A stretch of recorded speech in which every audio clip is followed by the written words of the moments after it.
حیرت اور خوف کے مارے پھٹی کی پھٹی رہ گئی. انہوں نے ایسا کرتب اپنی زندگی میں کبھی نہیں دیکھا تھا. اتنے میں جیرال اپنے پیروں پر کھڑا ہو چکا تھا، جبکہ انسپکٹر جمشید کو یوں محسوس ہو رہا تھا جیسے ان کا ایک ایک جوڑ ہل گیا ہو. وہ اٹھنے کی ناکام کوشش کر رہے تھے کہ جیرال ان کے سر پر پہنچ گیا. ان کے دیکھتے ہی دیکھتے اس نے انسپکٹر جمشید کو دونوں ہاتھوں پر سر سے اونچا اٹھا لیا. اسی وقت اس کی چہکتی ہوئی آواز ان کے کانوں سے ٹکرائی. انسپکٹر جمشید کے بچوں، دیکھ لو، میں نے اپنا وعدہ پورا کر دکھایا ہے.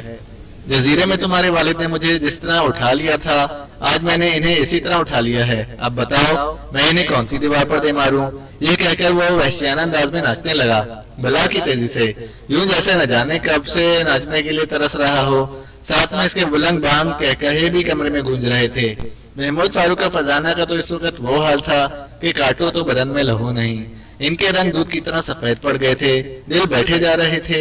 اپنی زندگی میں وہ اس حد تک کبھی نہ ڈرے ہوں گے. دوسری طرف انسپکٹر جمشید بالکل خاموش تھے. ان کے منہ سے ایک لفظ بھی نہ نکل رہا تھا. کتنے ہی لمحے وہ اس کے ہاتھوں پر ناچتے رہے. محمود فاروق اور فرزانہ اگر چاہتے تو ان کے لیے بہت کچھ کر سکتے تھے، لیکن یہ لڑائی کے اصول کے خلاف تھا اور انسپکٹر جمشید نے انہیں سختی سے منع کر دیا تھا کہ درمیان میں دخل نہیں دیں گے. اعظم خان بھی حیرت سے آنکھیں پھاڑے اس منظر کو دیکھ رہا تھا. لو محمود فاروق، فرزانہ، سنبھالو اپنے باپ کی لاش کو، انسپکٹر جمشید کی لاش کو، جو مجرموں اور جاسوسوں کے لیے ہوا بن چکا تھا. میں نے آج اسے شکست دے دی، آج کے اس بے بسی پر دے مارا. لیکن دوسرا لمحہ اس کی زندگی کا بھی حیران کن ترین لمحہ تھا. انسپکٹر جمشید کا جسم دیوار سے نہیں ٹکرایا تھا. انہوں نے دونوں ہاتھوں سے خود کو دیوار سے ٹکرانے سے بچایا تھا، اور خوبی یہ کہ فرش پر گرے بھی نہیں، اپنے پیروں پر صحیح سلامت کھڑے مسکرا رہے تھے. جیرال دھک سے رہ گیا. اسی وقت انہوں نے آگے بڑھ کر جیرال کو دائیں ہاتھ سے پکڑ کر ایک زوردار جھٹکا مارا. وہ دیوار سے ٹکرایا، لیکن ہاتھ اب بھی ان کی گرفت میں ہی رہا تھا. انہوں نے ایک جھٹکے پر ہی بس نہ کی، ادھر سے ادھر دیوار سے اسے ٹکراتے چلے گئے. جیرال کے منہ سے نکلنے والی چیخیں حد درجے ہولناک تھیں. آخر وہ نیم مردہ ہو کر گر پڑا. انسپکٹر جمشید نے اس کا ہاتھ چھوڑ دیا اور بلند آواز میں بولا، اب آپ لوگ اندر آ سکتے ہیں. اس صدی کا سب سے بڑا مجرم آپ کے سامنے پڑا ہے، اسے گرفتار کر لیں، باقی باتیں میں خود معلوم کر لوں گا. دروازہ کھل گیا اور کئی بڑے بڑے آفیسر اندر داخل ہوئے. ان میں آئی جی صاحب اور ڈی آئی جی صاحب بھی موجود تھے. ہتھکڑیوں کا جوڑا جیرال کی طرف بڑھنے لگا، لیکن اچانک اس نے چونک کر کہا، نہیں، تم مجھے گرفتار نہیں کر سکتے. یہ کہتے ہی اس نے دایاں پاؤں فرش پر مارنے کے لیے اٹھایا اور اس کے ساتھ ہی محمود نے پستول کا ٹریگر دبا دیا. سفید رنگ کا دھواں سا پستول کی نال سے نکلا، ساتھ ہی جیرال کا پاؤں فرش سے ٹکرایا، لیکن وہ دھک سے رہ گیا. کوئی دھماکہ نہیں ہوا تھا. تم نے دیکھا اس کھلونا پستول کا کمال؟ اب سمجھ میں آیا اس کا استعمال؟ محمود نے کہا. جیرال نے بکھلا کر جیب میں ہاتھ ڈالا اور کوئی گول سی چیز فرش پر اچھال دی، لیکن اس کے فرش پر گرنے سے پہلے ہی فرزانہ کی گیند فرش سے ٹکرا چکی تھی. اس میں سے ایک شعلہ نکلا. ادھر دھوئیں کا بم پھٹا، لیکن رد عمل حیرت انگیز تھا. دھواں چشمے زدن میں غائب ہو گیا. بس جناب جیرال، اب اور کوئی کرتب دکھانے کی کوشش نہ کیجیے گا، ورنہ میرے پاس ربڑ کی نلکی موجود ہے. میں نے یہیں سے ایک پھونک بھی آپ کو مار دی تو آپ اڑتے نظر آ جائیں گے. پھر نہ کہیے گا خبر نہ ہوئی. جیرال کی سٹی شاید گم ہو چکی تھی. اس نے حرکت کرنے کی کوشش نہ کی. اس کے ہاتھوں میں ہتھکڑیاں ڈال دی گئیں. تھوڑی دیر بعد اسے کمرے سے لے جایا جا رہا تھا اور وہ اسے جاتے ہوئے دیکھ رہے تھے. آج جیرال خاموش تھا. اس نے کمرے سے نکلتے ہوئے کچھ بھی تو نہ کہا. دوسرے دن انسپکٹر جمشید اپنے گھر میں بیٹھے شام کی چائے پی رہے تھے کہ فون کی گھنٹی بجی. وہ فون سننے میں مصروف ہو گئے. فون کا ریسیور رکھنے کے بعد ان کے چہرے پر ایک پرسرار مسکراہٹ رنگ گئی. کیا بات ہے ابا جان، آپ مسکرا رہے ہیں؟ ہاں، میرا ایک اندازہ بھی ابھی پورا ہوا ہے. اور وہ اندازہ کیا تھا؟ یہ کہ جیرال زیادہ دیر تک قید میں نہیں رہے گا. کیا مطلب؟ کیسے جیل بھیج دیا گیا ہے؟ نہیں، وہ فرار ہو گیا ہے. کیا کہا؟ تینوں ایک ساتھ چلائے. چلنا میں تک وہ سکتے کے عالم میں رہ گیا. پھر محمود نے کہا، اور آپ مسکرا رہے ہیں؟ ہاں، کیونکہ مجھے پہلے ہی امید تھی کہ وہ فرار ہو جائے گا. آخر وہ کیسے فرار ہو گیا؟ یہ اطلاع ہمیں بہت دیر سے دی گئی ہے. ملٹری پولیس والوں کا خیال تھا کہ وہ اسے تلاش کر لیں گے اور اس طرح اس کے فرار کی خبر مجھ تک نہیں پہنچ سکے گی. لیکن جب شام تک بھی وہ نہ ملا تو مجبوراً انہیں اطلاع دینا پڑی. قید خانے کا دروازہ تالا پگھلا ہوا ہے. جی، تالا پگھلا ہوا ہے. تینوں دھک سے رہ گئے. ہاں، اس کے پاس کوئی ضرور ایسی چیز تھی جس سے اس نے تالے کو پگھلنے پر مجبور کر دیا. اوہ، اب کیا ہوگا؟ وہ ہمیں جاتے ہوئے کوئی پیغام ضرور دے گا. آؤ کمرے میں چل کر سلیب پر اس کا پیغام سنیں. لیکن اب تک تو وہ نہ جانے کہاں پہنچ چکا ہوگا. ظاہر ہے وہ سمندروں میں سفر کرنے کا ماہر ہے. اس نے ضرور کوئی بندوبست کر رکھا ہوگا. بے شک اس کے باوجود وہ ہمارے کو پیغام ضرور دے گا. میرا خیال ہے یہ سلیب کافی دور کے پیغام بھی پکڑ سکتی ہے.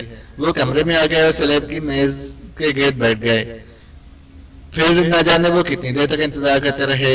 آخر رات کو 8 بجے سلیب کے ہیرے چمکنے لگے اور بھیں بھیں کی آواز گونجی اور پھر جلال کی آواز سنائی دی. جمشید، امید ہے تم سلیب پر کان لگائے بیٹھے ہوگے. میں جا رہا ہوں. تم اس مرتبہ پھر جیت گئے، لیکن یہ منصوبہ ضرور کام ہوگا. میں تمہارے ہی ملک کے مشرقی حصے میں جا کر اسے آگے بڑھاؤں گا. ہمت ہے تو وہیں آ جانا، ملاقات ہو جائے گی. اور ہاں، اپنے بچوں کو ساتھ لانا نہ بھولنا. وہ مجھے بہت پسند آئے ہیں. میں انہیں اپنے وطن لے جانا پسند کروں گا. یہ بچے اس ملک میں اچھے نہیں لگتے. ان کا مقام تو میرا ملک ہے، میرا ملک. ختم شد.